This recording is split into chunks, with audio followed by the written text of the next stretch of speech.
I sat in Chloe Sterling's penthouse office, a chill seeping into my bones despite the luxurious leather couch.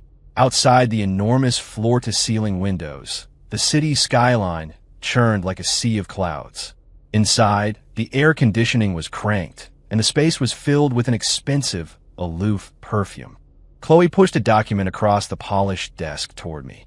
Her voice was devoid of warmth, like she was reading a dry business report that had nothing to do with her. Sign it.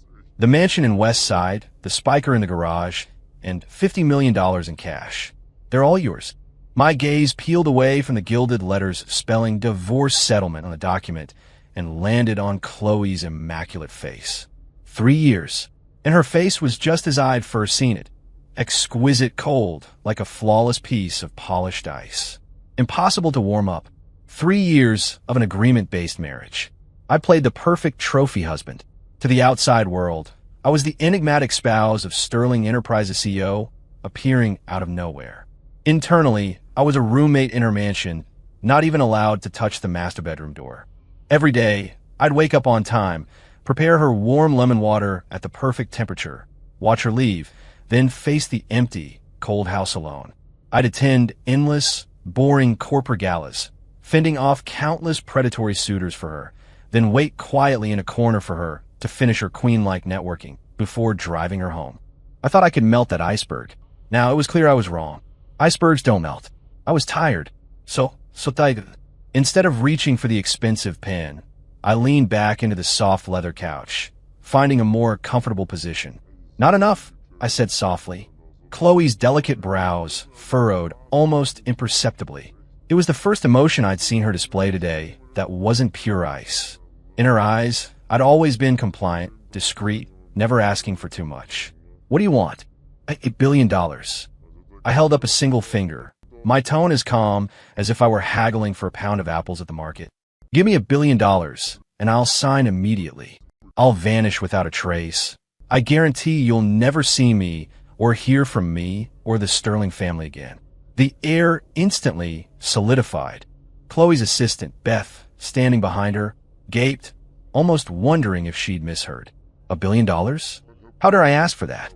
For 3 years, I'd eaten their food, used their resources.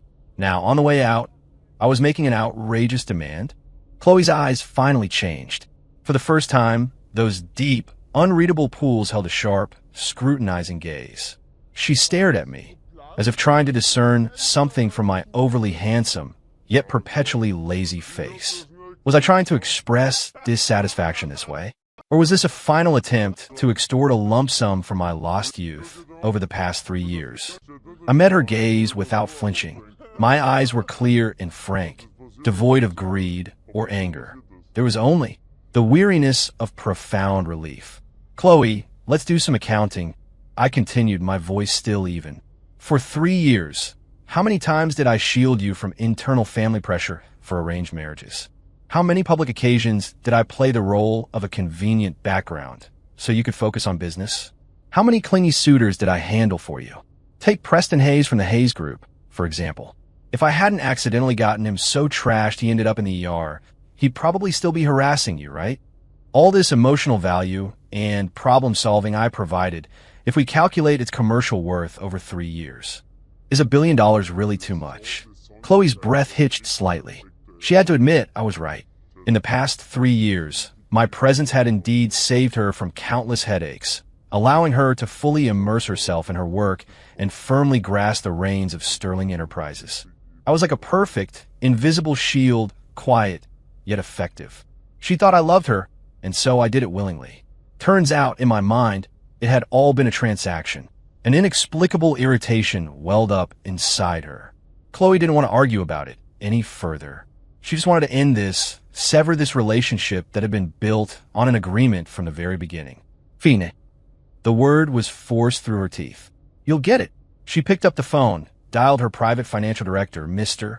Davis, her voice returning to its usual coldness. Transfer $1 billion to Ryan Stone's account within 10 minutes. She hung up, and the office fell silent. I picked up the pen and signed my name at the bottom of the settlement. The signature was swift, without a trace of hesitation. My phone vibrated. A bank transfer notification popped up. A long string of zeros that made my eyes blur. I stood up, pushed the signed agreement back across the desk, and offered her the most genuine smile I'd worn in 3 years. It's been a pleasure doing business with you, Chloe. I wish you all the best. With that, I turned and walked out, my steps light without looking back. The moment the door closed, Chloe looked at the agreement. Her heart inexplicably tightened, and a hollow feeling instantly swept through her. She reached for the water glass on her desk, wanting a drink, only to find her hand trembling slightly. Why? It shouldn't be like this. She'd gotten rid of a burden. She should feel relieved. But why did it feel like a piece had been carved out her chest? Leaving the Sterling Enterprises tower, I stood on the bustling street, taking a deep breath of exhaust-fumed air. Freedom. I pulled out my phone, looking at the astronomical sum, and my smile grew wider. I didn't go to the West Side mansion, nor did I get into the spiker I'd never once touched. I hailed a cab and headed straight for a place I'd had my eye on for a while. The older downtown district. No skyscrapers here, just weathered apartment buildings and winding alleyways steeped in history. In a dusty real estate office, I paid cash, far below market value, for a 6-story building with a small courtyard. The building was old, but the structure was solid. The ground floor had 2 storefronts, and floors 2 to 6 housed over a dozen apartments of varying sizes, most of them empty. The real estate agent, seeing a young man pay cash without batting an eye, grinned from ear to ear. Kid, you got an eye for opportunity. This building's a bit old, but rent it out, and you'll be living easy every month. I nodded, satisfied. This was my dream life. To be an ordinary landlord, wearing flip-flops, collecting rent from door to door, then chilling on a rocking chair in the courtyard, sipping tea, playing games. No corporate galas, no fake networking, no ice queen I could never melt. The greatest wisdom in life, I thought, was knowing when to stop struggling and just lie flat. I spent a day hiring people to clean the entire building, then scoured secondhand stores for cheap, practical furniture, setting up the largest room on the 6th floor as my new home. That evening, I lay back in my creaky rocking chair, gazing at the old oak tree in the courtyard, sipping a cheap beer. I felt like I'd reached the pinnacle of existence. Ryan, you really moved here. I looked up. A girl in a white dress, wearing black-rimmed glasses and clutching a thick quantum physics textbook, stood there, her face a mask of disbelief. Sarah Chun, my childhood friend, the super brain from the next alley over, currently pursuing her Ph.D. in theoretical physics. Hey, Sarah, neighbors now. Go easy on me. I waved lazily. Sarah hurried in, pushing up her glasses. Her eyes, behind the lenses, gleamed with both intelligence and confusion. She surveyed the rundown building, then glanced at my outfit, which probably cost less than $100, and fell into deep thought. Ryan, did you and Chloe, that woman, break up? Sarah asked cautiously. Yep, peaceful split, I yawned. Sarah's brow furrowed tighter. She didn't buy it. Based on her analysis of a strong businesswoman like Chloe, a peaceful split was almost impossible. Plus, why would I be so down and out that I'd live in a place like this? Her brain began to whir, various models and data flashing through her mind. The Sterling family is powerful. Ryan must have been forced out with nothing. He didn't choose to disappear, but to hide in this inconspicuous part of the older downtown district. This is great reclusion in the city. He bought this seemingly dilapidated building as a base to rise again. The location of this building, at the intersection of the old and new city districts, seems remote, but actually controls the future development artery of the city. This is a strategic dormancy. His cheap clothes are to sharpen his resolve, to not forget past humiliation.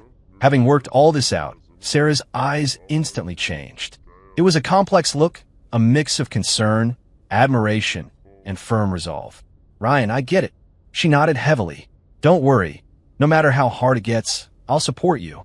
Need some seed money? I just got a national scholarship. I almost choked on my beer. Get it? What did she get? Had quantum mechanics tangled up her brain again? No, I've got money. I quickly waved my hand. I just want to be a lazy bum now, living off my laurels. Far from relaxing, Sarah looked even more concerned. I understand, she nodded emphatically again. Lazy bum is your disguise. Living off your laurels is a smokescreen for your enemies. Ryan, you're still the same. You like to bear all the pressure yourself. Don't worry, I'll protect your disguise for you." With a knowing look, she turned and ran off, leaving me utterly bewildered in the breeze. What in the world was that? I shook my head, deciding to ignore the overly imaginative genius, and went back to enjoying my chilled-out life. However, I didn't know it yet, but the trouble had just begun. The next morning, I was woken by a furious banging on the door. Sporting bedhead and wearing my boxers, I groggily opened the courtyard gate. Standing, there was a young man dressed in designer clothes, hair slicked back, a smug look on his face. "Blake Sterling, Chloe's younger brother.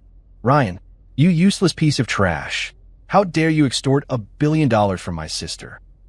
Blake roared, seeing my disheveled state. "You deserve it. I'm telling you, cough up the money immediately and get out of this city, or you'll regret it." My brow furrowed. Interrupting my sleep was an unforgivable sin. "Spit it out or beat it. Don't bark at my door," I said, not bothering to argue, turning to close the door. Blake slammed his hand against the door, his face flushed. "You dare curse at me? You, a parasite kicked out by our family. What right do you have?" His voice cut off abruptly, because I grabbed a broom from behind the door. It was just an ordinary bamboo broom, but in my hands, it exuded an inexplicable deterrence. "I'll count to 3, I said softly, but with an undeniable chill. 1. Blake's heart quailed under my gaze. He remembered 3 years ago when I first came to the Sterling house, looking just as lazy. He'd look down on me then, 2, bringing a few bodyguards to put me in my place, only for me to effortlessly use some bizarre moves to send the big guy sprawling, leaving him to faceplant in the process. From then on, I'd been a psychological trauma for him. 2. My voice continued. Blake's legs went weak. He knew I wasn't kidding. This guy usually looked like a half-asleep cat, but when truly provoked, he was scarier than a tiger. You just wait." Leaving a threat hanging in the air, Blake stumbled backward several steps, practically fleeing in a panic. I yawned, tossed the broom back behind the door, closed it, and headed back for another nap. I didn't notice the bright eyes watching everything from behind the second-floor window. At noon, I was lured awake by the smell of food. I stepped out of my room to find a small table in the hallway laden with 3 dishes and a soup, steaming hot. A short-haired woman in a tight sports tank top, revealing healthy tan skin and sculpted muscles, leaned against the opposite door, raising an eyebrow at me. "New landlord?" Amaya Rodriguez, the tenant on the second floor. Her voice was crisp and spirited. "I saw you chasing that pretty boy off earlier. Not bad, you've got some moves." Only then did I remember the agent saying there was a female tenant on the second floor, a fitness instructor. "Just helping out," I said, not bothering with formalities, sitting down and picking up my chopsticks. "You make this? Consider it a housewarming gift for the new landlord." Maya folded her arms, her eyes fixed on me. "But I'm curious.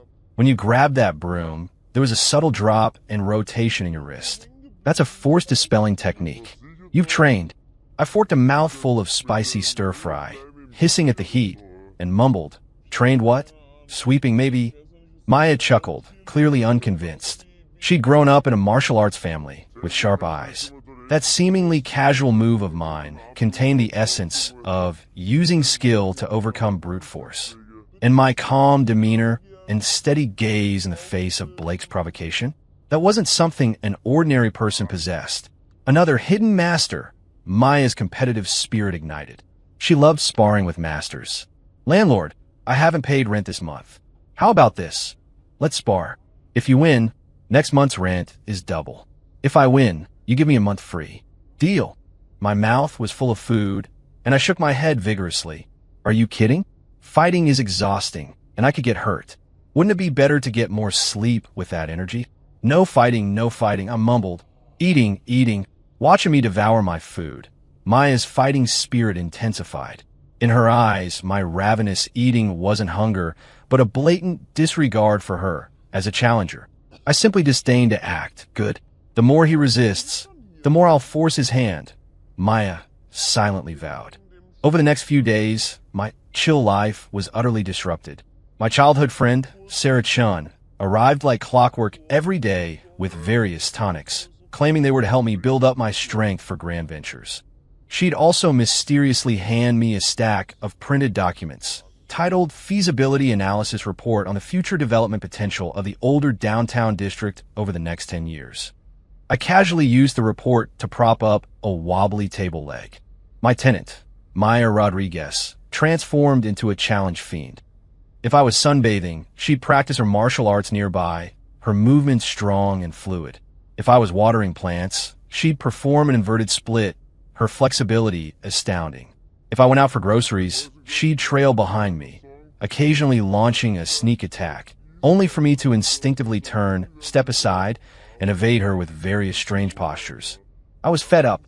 My evasive moves were purely the instinctive reactions I developed over 3 years of avoiding overly enthusiastic socialites at corporate parties. But in Maya's eyes, these were the pinnacle of returning to simplicity grandmaster footwork. Her gaze toward me had shifted from master to grandmaster. One evening, I finally couldn't take it anymore and decided to escape for some peace. I strolled to a nearby riverfront park, found a bench, and finally felt the world quiet down. However, not long after I lay down, a suppressed sob reached me from behind a nearby tree. I hated trouble and initially planned to pretend I hadn't heard anything, but the intermittent, kitten-like whimpers were truly annoying. I sighed, got up, and walked over. Behind the tree, a girl, completely covered by a hat and mask, crouched on the ground, her shoulders shaking with sobs. "Hey, what are you crying about in the middle of the night?" I asked. The girl jumped, abruptly lifting her head, revealing a pair of panicked eyes, tears still clinging to her lashes. "You, who are you?" "Live nearby." I pointed at myself. "If you keep crying, the patrol guard will be here." The girl seemed startled and quickly covered her mouth, daring not to make another sound. Seeing her pitiful state, a bit of compassion stirred in me. I pulled a pack of tissues from my pocket and offered them. "Wipe your eyes." She hesitated, then took them. Just then, a commotion of footsteps and shouts echoed in the distance. "Over there! Quick, chase her!" The girl's body stiffened, her eyes wide with fear. She instinctively clutched my sleeve. "Please, help me. Don't let them find me." Before I could react, the girl nimbly hid behind me. Several men carrying long guns and short cannons, cameras with telephoto lenses, rushed over. They paused when they saw me. "Hey buddy, did you see a girl in a hat run by?" the lead paparazzi asked. I glanced back. The girl was desperately shaking her head at me, her eyes pleading. I sighed. "Trouble." I pointed to another exit of the park. She ran that way. The paparazzi didn't doubt me, thanked me, and scurried off in that direction. Only after they were far away did the girl breathe a sigh of relief, stepping out from behind me and removing her mask and hat. A face of exquisite beauty, frequently seen on entertainment headlines and billboards, appeared before me. Ashley Lane, the A-list celebrity. I paused. Of course, I recognized that face. Chloe occasionally had her on the cover of financial magazines. Rumor had it she was incredibly wealthy and had even opened her own studio. Ashley noticed that I only paused for a moment, not screaming or pulling out my phone like others would, and a flicker of surprise crossed her eyes. "Thank you," she whispered. I had a fight with my family and ran away." "Oh," I replied, turning to leave. "Wait," Ashley called out. Don't you recognize me?" "Yeah, big star, right?" I yawned. "But recognizing you won't earn me an extra buck in rent. I need to go back to sleep. Good night." Ashley was utterly dumbfounded. It was the first time she'd ever encountered a man so indifferent to her. He looked at her like any ordinary passerby, even with a hint of annoyance. This feeling was novel. I have nowhere to go," Ashley said, gathering her courage as she watched my retreating back. "I'm broke and my phone's smashed. Can you let me stay for a night? I can pay you once I contact my agent." I stopped, turning to look at her. Taking in an A-list celebrity? How much trouble would that be? Tomorrow's headlines would probably scream, "Shocking. A-list star spends night at mysterious man's house." I was about to refuse when my stomach inconveniently growled. I remembered I hadn't had dinner yet. Rent's $300 a night, includes utilities, no meals. "Want it or not?" I asked. Ashley nodded vigorously. "Want it." And so, my chill life gained another troublesome tenant. I settled Ashley into a small, empty room on the first floor, then went to the kitchen and cooked 2 packs of ramen. While I placed one bowl in front of her, this superstar, accustomed to gourmet meals, looked at the few sad vegetables and a lonely half-fried egg in the bowl, and her eyes actually reddened. What too simple? I raised an eyebrow. No, not at all. Ashley sniffled, picked up her chopsticks, and began to eat in small bites. This is the first hot meal I've had since I ran away from home. I said nothing, just slurped my noodles. I didn't know that night. The casual bowl of ramen and a calm, indifferent look had planted a strange seed in the heart of this A-list star. She felt there was a unique charm about this man. He wasn't like the men who constantly surrounded her, their eyes full of desire and calculation. His gaze was clean, so clean that it was as if nothing in the world could pique his interest. He must be a man with a story, a wise man who had seen through the world's glamour and chosen to retreat into anonymity. Meanwhile, in Chloe Sterling's Sterling Enterprises CEO office, Chloe looked at the report her assistant handed her, her face growing darker and darker. You're saying Ryan used that $1 billion to buy a rundown building in the older downtown district? Yes, Ms. Sterling. And, according to our investigation, Mr. Blake went to see him today and seemed to have returned with his tail between his legs, the assistant replied, cautiously. Chloe's fingertips tapped lightly on the desk. She didn't understand.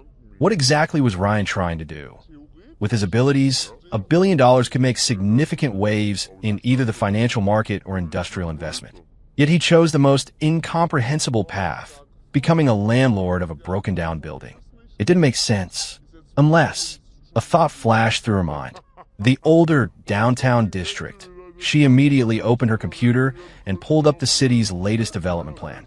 When she saw a red subway line plan cutting right through that old district and a crucial plan station less than 300 yards from my building, her breath caught. This plan had only been finalized 3 days ago and was still highly confidential. How could he have known? Had he seen through all of this long ago? He wasn't gambling. He was planning. He used $1 billion to buy a prime location whose value would multiply by at least 10, even dozens of times in the future. What a masterstroke. What an ingenious scheme. Chloe's mind was in turmoil. She had always thought I was smart, discerning, but not overly ambitious. Now it seemed she was terribly wrong. It wasn't that I lacked ambition. My ambition was so vast, she had never seen through it. For these 3 years, I hadn't been playing the trophy husband. I'd been lying in wait, observing, waiting for a chance to skyrocket. And she, with her own hands, had given me that opportunity. Ms. Sterling, there's one more thing. The assistant's voice was hesitant. Our people saw A-list celebrity Ashley Lane enter Rhinestone's building tonight, and she hasn't come out yet. Smash! The pen in Chloe's hand snapped. An emotion she'd never experienced before, like a volcanic eruption, instantly swept through her. That emotion was called jealousy. My life as a landlord completely devolved into a farce. Sarah Chin's strategic investment analysis reports grew thicker by the day, analyzing everything from the older downtown district's development potential to the potential impact of global macroeconomic trends on my rundown building. Maya Rodriguez's martial arts challenges escalated daily, from barehanded combat to using pots, pans, and anything else as weapons. Several times, she almost demolished the kitchen. Ashley Lane completely settled in. She publicly claimed she was experiencing life and seeking creative inspiration. And every day, wearing her mask, she'd help me clean, buy groceries, water plants, and even tried her hand at cooking. Though her culinary creations were akin to bioweapons, she enjoyed herself immensely. This truly put me through the ringer. Every day, I not only had to guard against Maya's sneak attacks and endure Sarah's intellectual bombardments, but also deal with the countless paparazzi and fans Ashley attracted. My little courtyard entrance became a tourist attraction. Mr. Stone, what is your relationship with Miss Lane? Mr. Stone, rumors say you're a reclusive martial arts grandmaster. Is that true? Mr. Stone, investment firms are analyzing you as the new god of investment. What's your response? I was trapped at the entrance, a pounding headache developing. No relationship. Not a grandmaster. Don't know anything about investing. I tore my hair, almost on the verge of a breakdown. I'm just a lazy bum who wants to live off his laurels. Please, just leave me alone. However, my frantic appearance was, in everyone's eyes, interpreted in an entirely different light. To the reporters, it was the irritated rage of a big shot whose identity had been exposed. To Sarah, it was the helpless frustration after his plan was revealed. To Maya, it was the aloofness and detachment of a grandmaster unwilling to be tainted by the mundane world. To Ashley, it was his gentleness and responsibility, protecting her by not letting her get caught in the storm. In an instant, outlandish titles like Hidden Billionaire, Martial Arts Grandmaster, and Investment God were all heaped upon me. And what triggered all this was a piece of official news. The city government officially announced the older downtown district's redevelopment plan and the subway line map. My rundown building, overnight, transformed from an unwanted brick into a coveted golden goose. Its value multiplied by more than 20 times and was still climbing. The entire city was in an uproar. Everyone believed it was a myth. A man with $1 billion severance package leveraged it into a multi-billion-dollar fortune. Blake's jaw almost dropped to the floor. He no longer dared to bother me. Instead, he started bragging to everyone. See that? That's my ex-brother-in-law. I always knew he wasn't ordinary. At Sterling Enterprises, Chloe watched the news conference replay, speechless for a long time. She had lost, utterly defeated. She thought she had granted me a new path, but she never imagined I had simply used her hand to retrieve the startup capital that was rightfully mine, then soared to a height she now had to look up to. What had these 3 years of marriage even been? A joke. For the first time, she doubted herself. I, in the eye of the storm, was oblivious to all this. I was wearing an eye mask and earplugs, trying to snatch a peaceful nap amidst the encircling of 3 women. Suddenly, the courtyard gate was kicked open with a loud bang. A man reeking of alcohol, with fierce eyes, stormed in with a few thugs. "Ashley Lane, you bitch, get out here," the man roared. It was Chad, Ashley's ex-boyfriend, a rich, spoiled brat, who had been terminated by Ashley's agency a few days ago and harbored a grudge. The faces of the 3 women in the courtyard changed. Ashley's face went pale with fright, and she ducked behind me. Maya instantly stepped forward, adopting a fighting stance. "Want to cause trouble? You'll have to get past my fists." Sarah, meanwhile, swiftly pulled out her phone, dialing 911 while calmly analyzing. 5 opponents. The leader is highly agitated, in an irrational state. Direct conflict risk is extremely high. Optimal solution: stall for time until the police arrive. Chad completely ignored them. His eyes were fixed on Ashley, and on her hand clinging to my sleeve. "Oh, so this is why you broke up with me, for this pretty boy." Jealousy distorted his face. "Today, I'm breaking his legs. Get him." The thugs swarmed forward. Maya let out a battle cry and lunged, instantly engaging one of the thugs. But they outnumbered her, and she quickly found herself on the defensive. Sarah, wielding her thick copy of A Brief History of Time as a weapon, tried to sneak attack, but a thug easily pushed her aside, sending her tumbling to the ground. Seeing a thug's fist about to smash into Sarah's face, I sighed. So much for that nap. I moved. No one saw how I moved. Everyone only saw a blur. The thug rushing at Sarah flew backward as if struck by a speeding truck, crashing against the courtyard wall, sliding down, and passing out. The thug, grappling with Maya, cried out as I lightly touched his wrist, which twisted at an unnatural angle. The other 2 thugs didn't even have time to react before I kicked each of them, sending them sprawling and groaning on the ground, unable to get up. The entire process took less than 3 seconds. The courtyard fell utterly silent. Maya's mouth hung open in an O shape. Her proudly honed combat skills were like child's play compared to me. It wasn't skill. It was pure, overwhelming power and speed. Sarah adjusted her glasses, her eyes behind the lenses now filled not with admiration, but a reverence bordering on seeing a god. All her physical models broke down. This wasn't science. Ashley gazed at my broad back, her eyes shining with an unprecedented sense of security.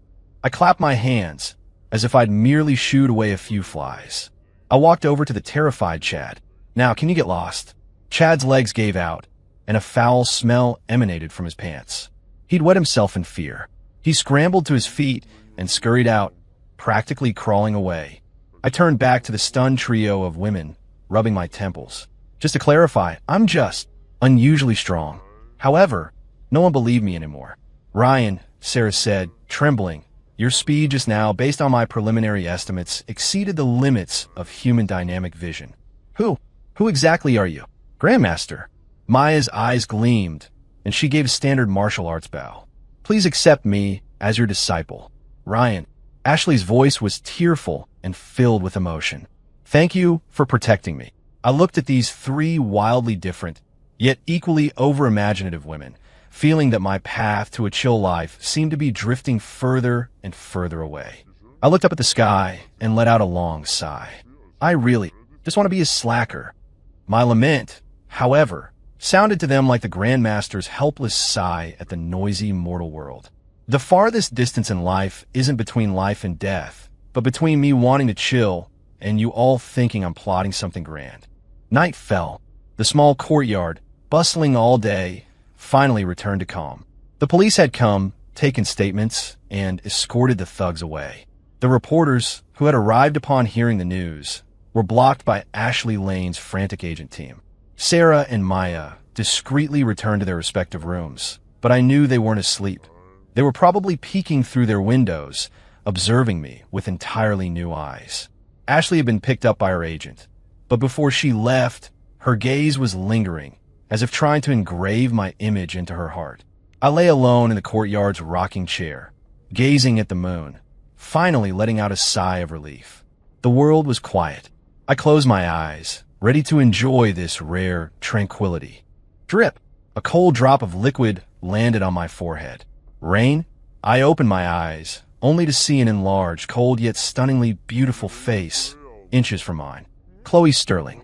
She had appeared in the courtyard at some point, leaning over me. That cold drop of liquid was a tear sliding from her eye. My heart inexplicably skipped a beat. I'd known Chloe for 4 years, been married for 3, and had never seen her cry. What are you doing here? I sat up, my voice returning to a detached tone. Chloe didn't answer my question, just stared at me. Her gaze complex, shock, regret, confusion, and a hint of an emotion I couldn't decipher. Ryan, did I misjudge you before? Her voice was hoarse. Ms. Sterling, you jest.